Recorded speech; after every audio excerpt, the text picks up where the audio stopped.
Hello and welcome back to Through the Trapdoor. I'm Emily. And I'm Katie. And this is our podcast where we read you Harry Potter fan fiction.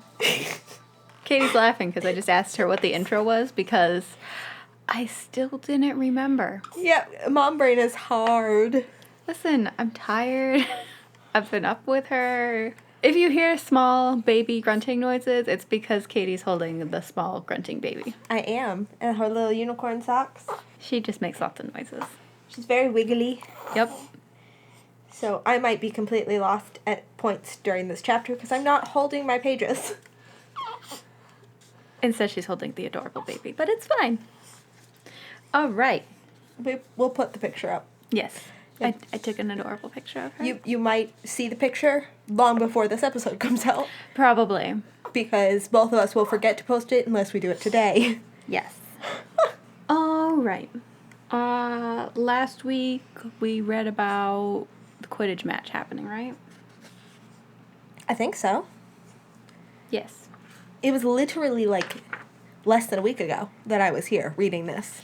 No, we didn't read about the Quidditch game happening. We were reading about breakfast leading up to the Quidditch game. Correct. Yes, and Sirius made a huge mess everywhere. Yes, because, he was eating like a dog. Yep.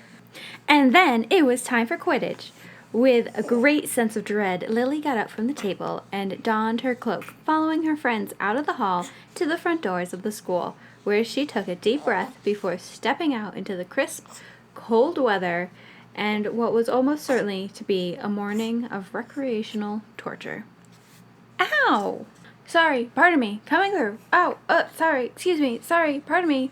Melody Caldwell shuffled along the long row of stands in which Lily, James, Sirius, Peter, Remus, and Mimi were seated. Although not in that order, Lily was sandwiched between Sirius and James, and she kind of lost track of where everyone else was.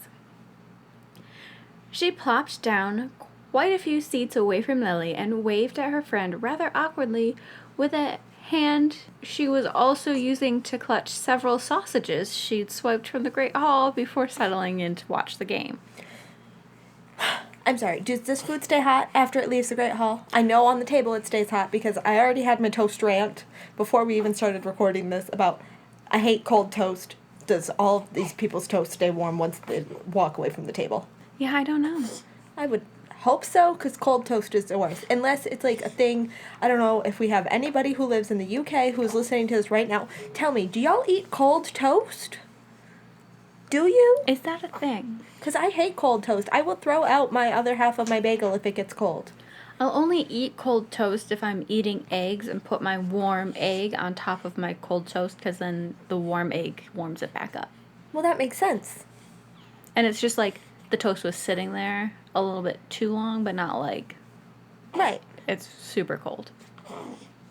She agrees. Okay. Cold toast is the worst. Cold toast is the worst. Cold sausage would not be the worst. As a vegetarian, I am unaware. Cold sausage would not be the worst. Okay, cool. It's like cold pizza.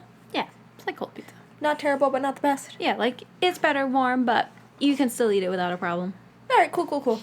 Lily sighed and sat back herself, trying to enjoy being squashed between James and Sirius in the freezing cold with, as of yet, no entertainment to account for, but fairly miserable. It was really too cramped and crowded here for Lily to enjoy anything. You excited, Lily Bean? Sirius asked. Lily glared at him and was just about to tell him not to call her Lily Bean when the entire crowd suddenly rose to its feet around her and began cheering madly. Lily, confused, struggled to her feet and tried to peer over the mass of cheering people in front of her to see what all the fuss was about. She didn't get a good look. However, the second she gained her balance, the crowd sat just as abruptly as it had stood, and she was yanked rather unceremoniously back into her seat. Okay, Lily Bean, now get ready.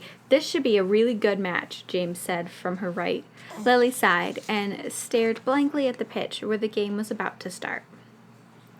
Now you see the person in blue who's flying around the goalposts over there? Sirius asked, pointing, and Lily nodded.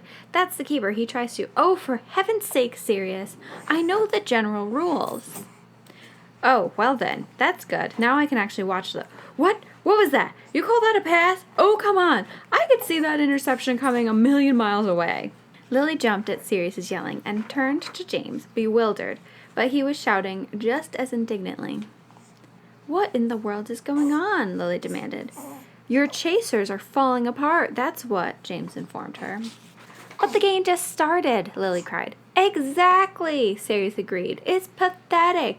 All this hype about the Ravenclaw team this year, but I don't know. It doesn't look like much to me. Slytherin nearly just decapitated your keeper, Sirius informed her. Eyes on the game, Lily, James advised from the other side. If you don't pay attention, it's not going to... Yes, finally! Lily clamped her hands over her ears and huddled in her seat as the crowd erupted into wild cheering and hollering. Evidently, Ravenclaw had scored. Lily sighed and focused her eyes on the pitch as the crowd around her calmed itself and tried to make some sense of the blue and green blurs. After a few minutes, the blurs began to make sense, and Lily kind of understood what James and Sirius were hollering madly about, but only kind of. She even attempted some indignant hollering herself. Foul, she shrieked as a Slytherin beater deliberately launched a bludger towards Alina Archer's head. James and Sirius both looked at her curiously. Foul? Where? The bludger, Lily said, pointing at the field, looking at James rather confused. It went right at Alicia's head. Doesn't that... James looked for a moment amused at the befuddled expression on her face, at the slight swinging of her flaming red hair as she looked back and forth desperately between James and the pitch. And then he burst into laughter. Oh, Lily, he cried. What? Lily asked, lowering her hands finally and looking at him uncertainly. What did I say? What did I do wrong? Nothing. It's nothing, James assured her, recovering. That wasn't a foul. Archer was in possession of the ball. It was just the look on your face. Oh, Lily, you amuse me sometimes. Lily had just opened her mouth to make some kind of response, feeling rather absurd and unloved, when James leaned over and kissed her cheek, sliding an arm around her waist as he did so. Lily blinked and blushed involuntarily, and allowed James to babble senselessly to her for the rest of the game, until about mid-afternoon she saw it, a glint of gold, hovering just over the goal posts at the Ravenclaw end. She was excited. She's excited about the snitch. She's very excited about the story. The snitch, she cried, pointing, and Sirius and James looked at her with equal expressions of surprise. Bang! Ack! What was that? Who's setting off fireworks? My hair! You burned my hair! Bang! Scream! Make it stop! Make it stop! Oh, no! Alright, so we had to pause because she needed her diaper changed and she's hungry. She needed a bottle. Yep. Make it stop! Make it stop! What the bloody hell? Sirius, what in the world are you doing? James demanded. It's not me. It's this dang blasted wand. I dropped it on the floor in the hallway and this third year picked it up for me and it hasn't been the same since. You know how stupid my wand gets. Oh my lord, Sirius, what's that noise? Sirius sighed and looked up at Lily, who had just entered the near-full Transfiguration classroom where they were meeting for the Auror training session. Now had her hands clamped over her ears. My wand, he shouted over the whistling of his wand, which was now emitting bright blue sparks and scarlet clouds of smoke in addition to the banging and screeching noises. It's very temperamental. It doesn't like when other people touch it. It's been very touchy lately. Must have been that third year, he muttered, trailing off and examining his wand, trying to figure out a way to make it calm down. Third year? Lily repeated, feeling rather alarmed. Who? She knew third years. Third years who liked Sirius. Third years who... Don't know, Sirius replied, shrugging, cutting off Lily's train of thought. Just a girl who picked up my wand in the hallway for me. Nice thing to do, really, but I'm really rather beginning to wish she hadn't. Me too, cried Melody, who was looking rather upset and waving her own wand frantically at her hair, which the Lily noted was looking rather singed. What is the meaning of this commotion? Bellowed another voice, and all excess noise in the classroom quickly vanished as Professor McGonagall stalked down the aisle between the two middle rows of desks, which Sirius, Lily, and James were standing. Sirius desperately fiddled with his wand, attempting to stifle the noise, but to no avail. Mr. Black, there appears to be something wrong with your wand. Professor McGonagall informed him, rather calmly considering all the ruckus it was making. She plucked the wand from Sirius's fingers and unceremoniously whacked it hard against the nearest door's desktop several times, after which action the whistling, banging, and issue of fireworks and smoke from the tip ceased. She handed the wand back to Sirius without further comment. "Now then," she said, looking rather composed and turning her attention to the class. "Today's session will be a very practical one, so that everyone get your wands out and stand still while I remove the desks. Good, there we go. Now will everyone please welcome Mr. Alastor Moody, an Auror, who will be handpicking the group of students to go on this mission. No, Miss Bankett, it won't be decided today. That will come later. You can put your hand down. Now, Alastor, I'll hand this over to you." "Right," no. Alastor Moody said, and he made his way to the center of the room. He had a rather frightening look about him. He was tall, with long black robes, and his right cheek had a rather large chunk taken out of it. "So you want to be Aurors, do you?" he growled. "Or do some of you just want this job on your transcripts?" Nobody really wanted to answer. "Well, this," he pointed to his cheek, "is one of my battle scars. One of the first, actually. I can tell you without hesitation that it won't be the last. So if any of you are feeling a bit squeamish about losing an eye, or an arm, or a leg, I suggest you get out now." Nobody moved, although several students were now looking as though they'd like to. "Right then," Moody continued. You'll step forward one by one, and we'll see how you respond to the unexpected. You there," he pointed straight at Lily, who suddenly felt extremely conspicuous and unprepared. "Come forward." Lily glanced back at James for a moment, her bright green eyes wide with astonishment and apprehension, before stepping to the center of the room to join Moody. She fiddled with her wand nervously, her hands quickly becoming damp and then slick with sweat. She looked at Moody uncertainly, and barely had time to think before he roared, "Impedimenta!" The curse flew out of his wand toward her. "Ah!" Lily shrieked and ducked reflexively, letting the spell sail over her head and harmlessly into the wall. Moody looked at her evenly for a moment, and then, "Riskman which Lily managed to block with the same time summoning her own spell. "Expelliarmus!" she yelled, and a jet of light shot across the room at Moody, who blocked the spell nicely. He smiled crookedly at her, and Lily, feeling rather giddy and successful, smiled back, a brief feeling of triumph before Perfectus Totalis. Ah! This time there was no brilliant block, only the spell and Lily's shock, and her petrified body suddenly on the floor. "Damn it," she thought to herself with feeling. Right. "Finite incantanum," came Moody's voice from above her head, and her body suddenly relaxed, and Lily felt for the first time the impact which she had hit the floor. "Ow," she moaned, accepting Moody's hand to help her to the feet. "Don't let your guard down," he growled at her. "You there," he barked, pointing at Peter Pettigrew, who by this point was shaking like a leaf. "You're next." Lily hastily removed herself from the inside of the circle and hid behind James and Sirius, feeling rather as though she'd like to avoid looking anyone in the eye for several hours. "You did good, Lily Bean," Sirius whispered to her over his shoulder, and as Moody promptly flattened Peter onto the floor. Lily mumbled something about incomprehensible as Peter trudged back into the group, a defeated look on his face. Melody charged forward to take on Moody. "I'm out for sure this time," he said glumly, as Melody nearly fell over trying to dodge one of Moody's spells. "Nah, you did fine," Remus assured. "I bet most people in this room couldn't have blocked that curse. It was too quick."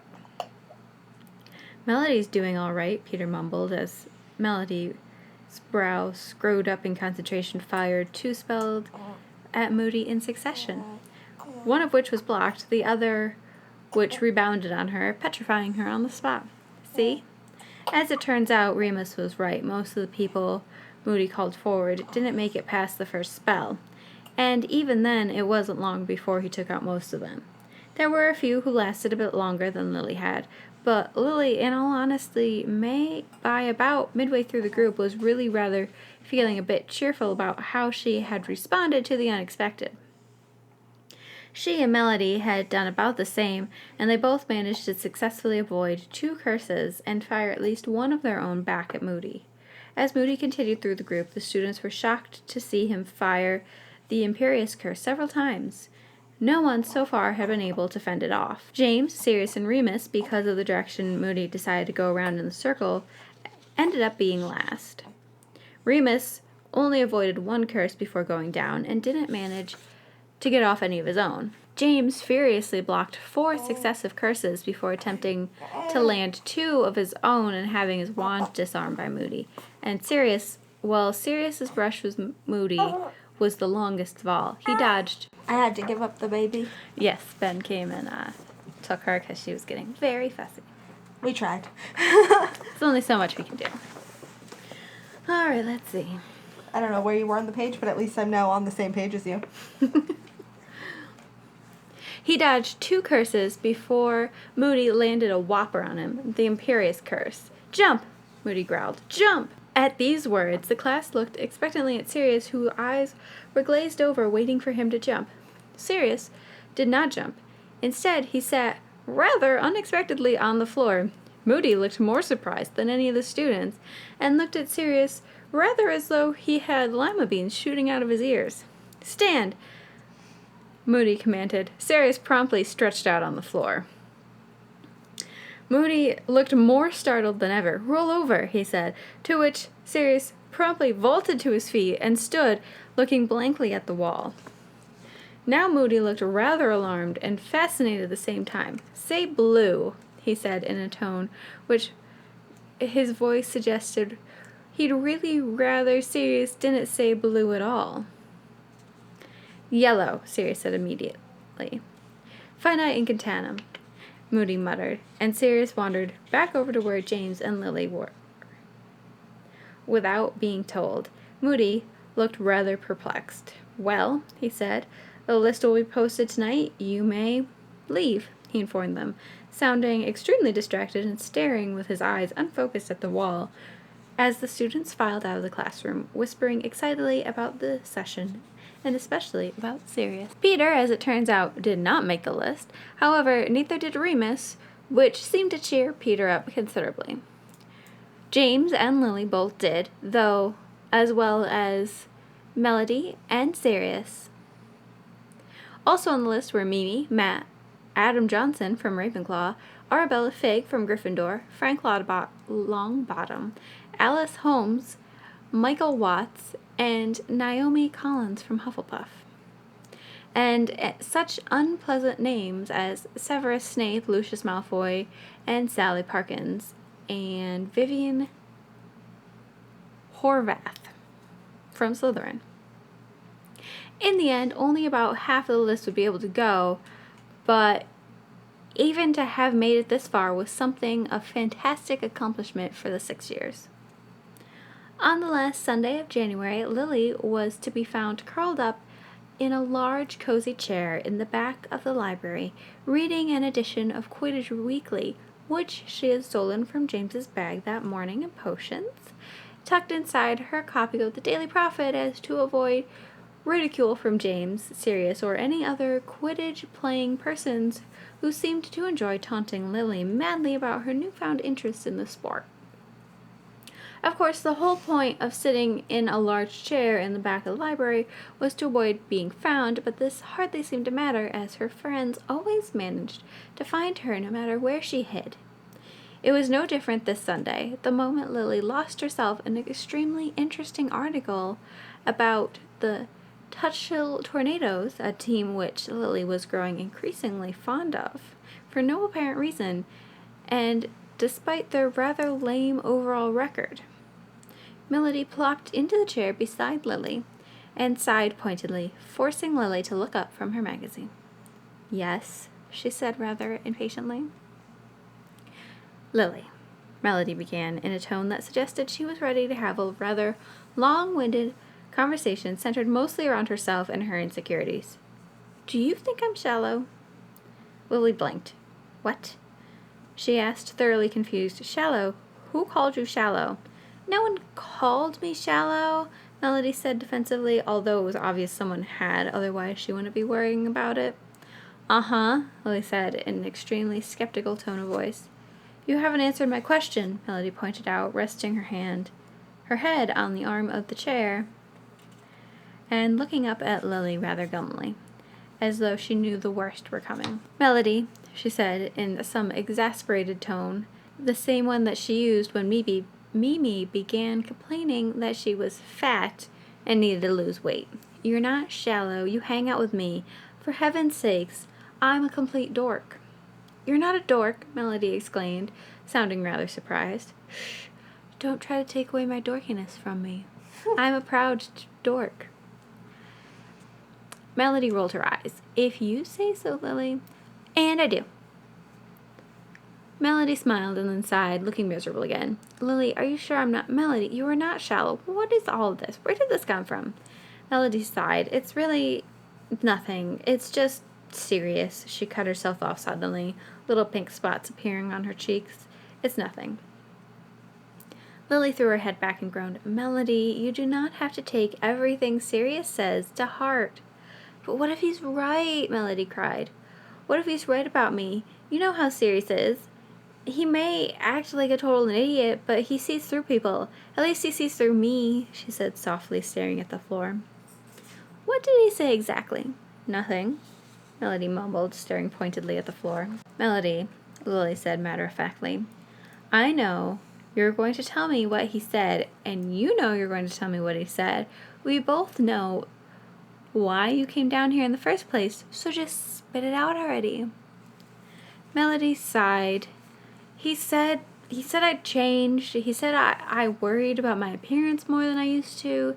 He said that it was all those parties I went to with my uncle and that I'd been changing just to fit in and that I wasn't being me. I was only confusing myself. "Oh, Lily, what if he's right?" she cried desperately. "Well," Lily said, considering.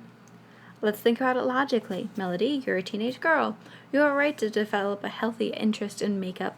I realize that this isn't the entire point, but I wouldn't stop wearing makeup just to make Sirius happy." "But it wasn't really about the makeup, Lily. That was only part of it. That was just the starting point. Let me finish," Lily said, holding up her hands. "Look, I know you came back from Venezuela spouting Spanish, and I know at Mrs. Potter's party you were, to put it bluntly, more dignified and elegant than I've ever seen you. But that means that you have enough grace to compose yourself in front of adults." Melody looked at Lily helplessly. She didn't understand. She couldn't see that Sirius was right. She couldn't see through all of Melody's lies and petty scheming. "Melody," Lily said, now sounding irritated. Apparently she knew Melody well enough to tell that she wasn't listening. "Putting on a dress and some makeup and going to a few parties is not enough to change who you are." Melody blinked and shook her head at her best friend. "Yes," she said softly, "it is." Lily raised a skeptical eyebrow. "Melody, no one can change you unless you want to be changed. Now, what is it you think you're going to accomplish by going to these society functions with your uncle all the time?" "Oh, so Lily did get it, kind of," Melody shrugged. "Money, I guess, for my family, and connections to Voldemort, for my father, and the attention, I guess, for me." Lily smiled suddenly. I'm sorry. Connections to Voldemort? "That's what it says." And we're just gonna gloss over that, it looks like. I don't think that she means, like, connections to, like, get her in the circle with Voldemort, but, like, connections to get her revenge. Because remember, Voldemort, like, killed her father or something. Maybe, I don't know. It was, like, briefly mentioned and then, like, never spoken of again. Alright. I'm going to accept, because it does say for my father, and I was like, wait, I thought she didn't have a father, so I guess this makes sense. Melody, listen to yourself. You're the exact same person you were last year. The only thing that's changed is how you're playing the game. You have more resources now. Can't you see that? I know you want to avenge your father, but now you've got something more than midnight dueling practices backing you. And if you want to hold on to that, no one can blame you for it, not even Sirius. And I should have just let you read this paragraph. She wants revenge for her father. I mean, okay. Melody considered this for a moment. "Oh," she said softly, "well, that sounds a lot better than it did when Sirius said it." "Of course it does," Lily agreed. "Sirius was probably just insanely jealous." Melody considered. "Oh, that made sense too." The beginning of February was met with a bout of flu and half of the school walking around with the after effects of pepper-up potions steaming out of their ears. Lily, to her intense relief, managed to avoid the illness. She had no desire to walk around for a day looking for all the world like her head was on fire. James and Peter, however, were not so lucky. James walked around for an entire week with his head steaming, and during one charms class managed to use up an entire box of tissues.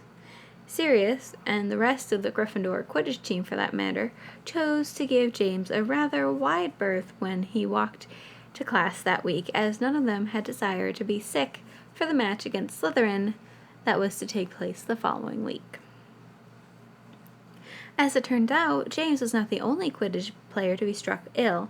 All of the Slytherin chasers came down with the flu. Even Eric Chang, the commentator, was struck with the sickness. Chang, in fact, was so ill he had to spend several days in the hospital wing, and when he came out 3 days prior to the Quidditch match, had lost his voice so spectacularly that he was in no condition to commentate anything, and in fact under strict orders from Madame Pomfrey not to. Gossip rippled through the school about who would replace Chang as the commentator. Dozens of volunteers crowded Madame Hooch in the hallways, begging for the position. Hooch finally chose the commentator privately and refused to disclose the new commentator's identity until the day of the Quidditch match. And no one was more shocked than the Gryffindor Quidditch team's captain when on game day the players took to the field, and it was Lily Evans who sat in the commentator's box with an emerald green beret perched jauntily on her head and a magical silver megaphone glinting in her hand. "What the hell is she doing up there?" James demanded of Sirius as Madame Hooch instructed the players to mount their brooms. "And what the hell is she wearing a green beret?" He fumed. "I haven't the faintest idea," Sirius replied, shrugging, as Madame Hooch put her whistle to her mouth. "But this should be fun and interesting." "And the Quidditch players take the field," Lily announced, feeling extremely excited and nervous and altogether thoroughly amused by the shocked expression on James Potter's face. Playing for Gryffindor today are Black, Caldwell, Fig, Fletcher, Brown, Fitch, and Potter. And for Slytherin we have Parkins, Harvath, Jones, Falmouth, Lestrange, Strasher, and Malfoy. And Gryffindor is in possession, Fletcher to Fig, Fig to Finch, back to Fig, she shoots, and saved by Strasser. Now Falmouth is taking the quaffle of the pitch, dodges a bludger, pass to Jet. Nope, it's a feint. He scores 10 points to Slytherin. Lily wasn't really cheering for Slytherin. She just wanted to annoy James. Gryffindor in possession. It's Fitch, Fletcher, Finch. There's so many. Reverse pass to Fig. She shoots. We're tied at 10. Meanwhile, James was fuming silently on the pitch. He was circling high above the players like a vulture, pretending to look around for the snitch, but really just shooting evil glares at Lily. "Cheers for tornadoes, comments games, where's Green Beret?" he mutters angrily. "Heads up, James!" Sirius yelled, and James jerked his broom out of the way as the bludger went whistling past his leg. It was at this point that James decided he had better get his head in the game. He quickly focused attention on the actions below, successfully dodging a second bludger as they flew down closer to his teammates. His chasers were doing all right. They were 2 goals up on Slytherin, and his keeper was in fine form today.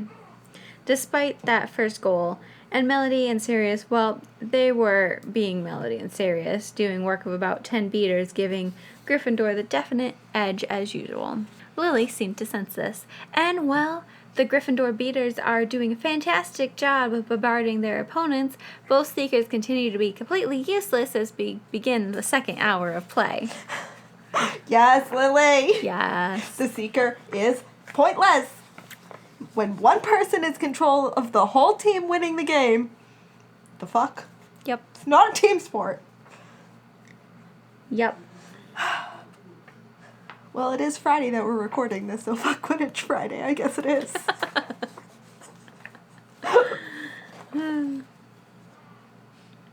Both Seekers turned to glare at Lily as she continued to commentate, but she ignored them fantastically. Sirius laughed heartily as he whizzed by James to whack away a bludger, and James glared at him as well. The game continued in its usual fashion for a while, except the Slytherin players were growing more and more frustrated at Gryffindor team's success, evident by their beaters' decision to ignore the bludgers and simply start swinging their clubs at nearby people's heads.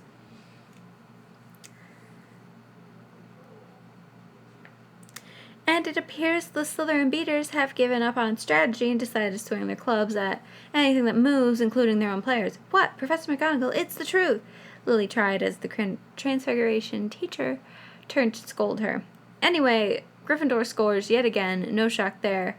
Strasser, are you even paying attention anymore? And both seekers continue to be completely useless despite the fact that the snitch has been hovering in the scoring zone for the last 5 minutes, although I'm not going to tell you which. Hey, Professor, I'm trying to commentate here, give me that. Lily cried as her commentating was briefly interrupted as she played tug-of-war with Professor McGonagall over the microphone. James's eyes rapidly scanned both scoring zones, and he saw the tiny glint in the Slytherin end. Damn, how did that girl do it? He glanced quickly over at Harvath, the Slytherin seeker, who was hovering near the middle of the field and much closer to the snitch than he. After a second of thought, he dove purposely into his own scoring zone. Harvath streaked after him, and he pulled out about halfway there, giving Harvath just enough time to realize he was faking and pull out herself. She whirled around on her broomstick and shot him a sharp glare. And he just shrugged and glanced over at the Slytherin end, where thankfully the snitch was no longer to be seen. So nice feign by Potter, Lily continued, dancing just out of reach of McGonagall, after having retrieved her megaphone. And the game drags on. Gryffindor scored again, nice one, Arabella, and the Slytherin team gave up all hope and forfeits. There was a roar of disapproval from both the Slytherin players and the fans at this comment.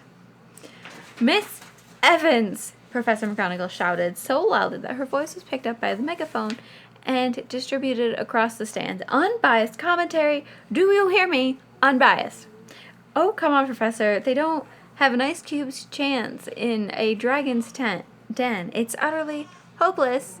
At this point, forfeit would be less humiliated. Unbiased! There was nothing biased about that. It's the truth. And, hey, who launched that bludger? That should be a penalty. The Slytherin keeper was glaring at her furiously, holding one of the beater's clubs and fuming. Lily glared stonily back at him as the bludger he had hit into the stands reversed directions and flew back towards the pitch. All right, Strasser, I see how it is, but don't forget we have class together on Monday, and then we'll see who— Hey, Professor! McGonagall was jumping up and down, trying to snatch the megaphone from Lily's hands and failing miserably, and then she got out her wand and attempted a summoning spell on it, at which point Lily felt she'd have a better chance keeping the megaphone by running than just by standing there and allowing McGonagall to grab it. So the game continues, and Slytherin has possession of the ball, I think, she said uncertainly, scurrying down a row of Hufflepuff students. Yes, they do. It's Jones with a quaffle. Not that it will make a difference. There'll be an interception any second now, she declared as Arabella expectantly swiped the ball from midair. And Gryffindor will be scoring again in a minute. Ding! Another 10 points to Gryffindor. What's the score now? 110 to 20?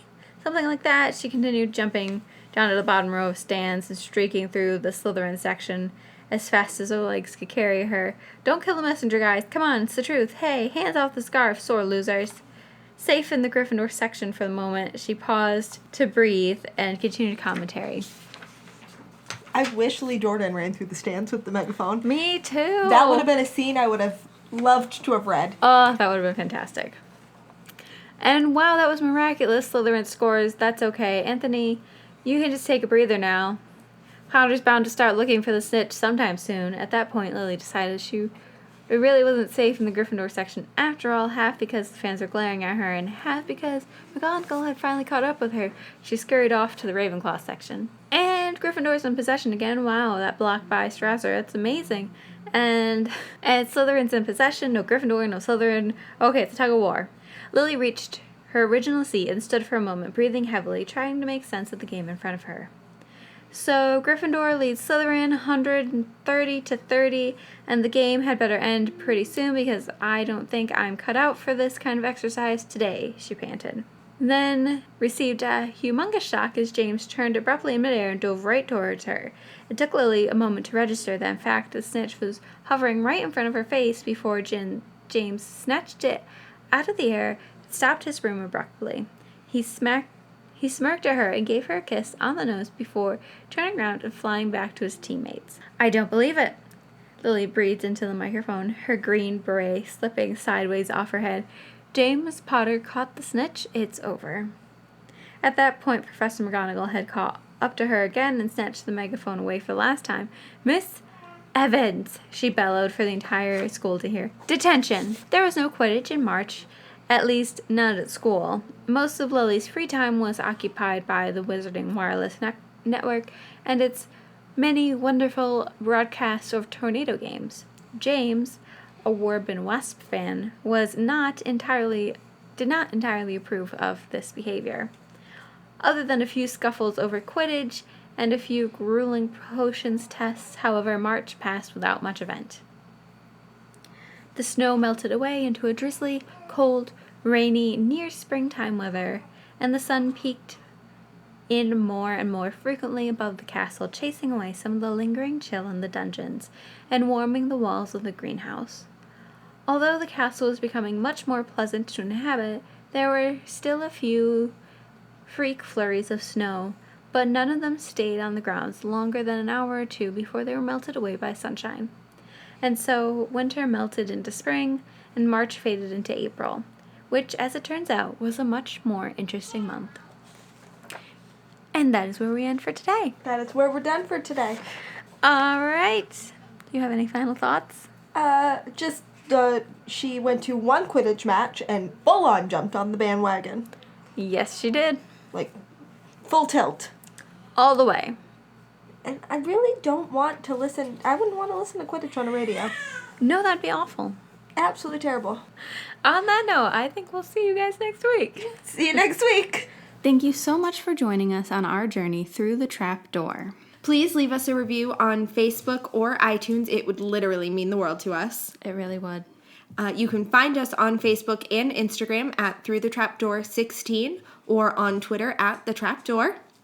And please send us an email at throughthetrapdoor16@gmail.com with any story suggestions. And as always, join us again next Saturday as we travel through the trapdoor.